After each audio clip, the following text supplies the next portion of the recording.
Hello, everyone, and welcome to part 2 of our video lesson 3 on contextualization.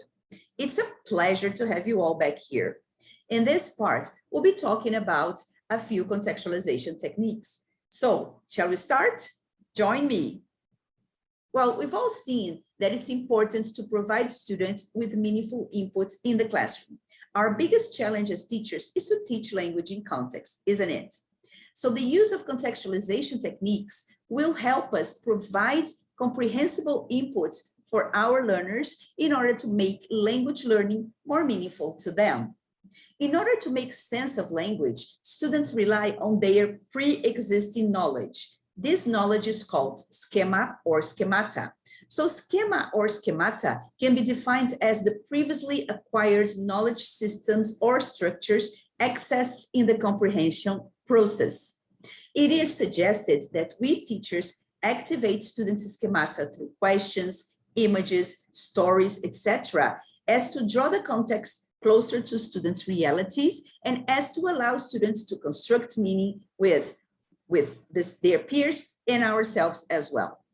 Well, in order to activate schemata, we need to make use of a few contextualization techniques. One of them is personalization. Personalization refers to the process of making the content of a material, of a lesson, of part of a lesson relevant to our students' needs and interests. So if, for example, a lesson is on jazz, and you know very well that your students are into rock, why not adapting this lesson and having the topic of rock as the main topic of the lesson instead? Well, another contextualization technique that can be used in the classroom is individualization. Individualization means prioritizing individual differences. We know very well that each and every learner is a universe, each and every learner is different.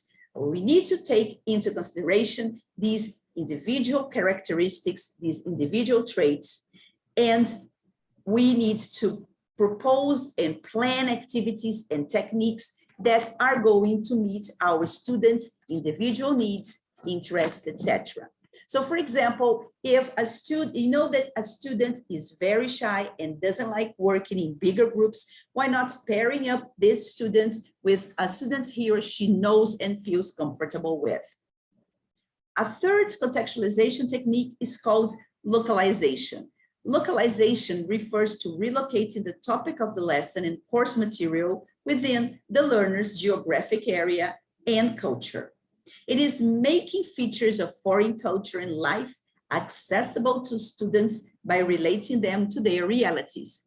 So if for example, a lesson is on South African shanty towns, why not relating them to our very own favelas in Brazil? The next category is modernization. In this rapidly changing world we live in, a particular piece of information becomes out of date very quickly. And this may hinder comprehension. Students may feel puzzled.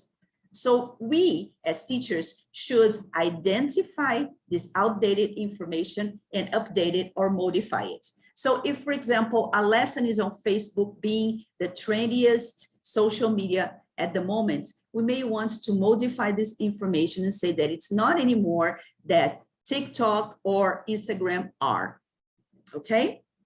Another type of contextualization technique is the source of use of formulated information, is the source of information, as you may. And this includes authentic materials. So authentic materials as charts, timetables, statistical information, restaurant menu or manuals, okay? Now, if we include realia or authentic materials in our lessons, it's more likely that our students will feel motivated and this will draw the context closer to their realities. So for example, if a lesson is on the London Underground, why not bringing in the London Underground map and having students go over it or developing it throughout the lesson? Now, the last contextualization technique is using the immediate context or learners' physical surroundings, such as the classroom or the school. The use of immediate context can be really practical for teachers, as it refers to learners' current schemata, and this can be activated very easily. So for example, if a lesson is on families, why not having students bring in their family photos, right? Or if a lesson is on their favorite objects, right? Why not allowing your students to bring in their favorite toys and talking about them, all right? By doing this, you are relating student surroundings to the context as such, all right? Well, the use of all these techniques will help us present meaningful, contextualized, and comprehensible language in our lessons. And it will help our students understand the situation, grasp the meaning of the situation, and hopefully develop their language skills as well. All right? Well, thank you for joining me. This is the end of part 2. And in our part 3, we'll be talking about a few contextualization activities we use with ensino infantil and anos iniciais. So join us there and see you. Bye-bye.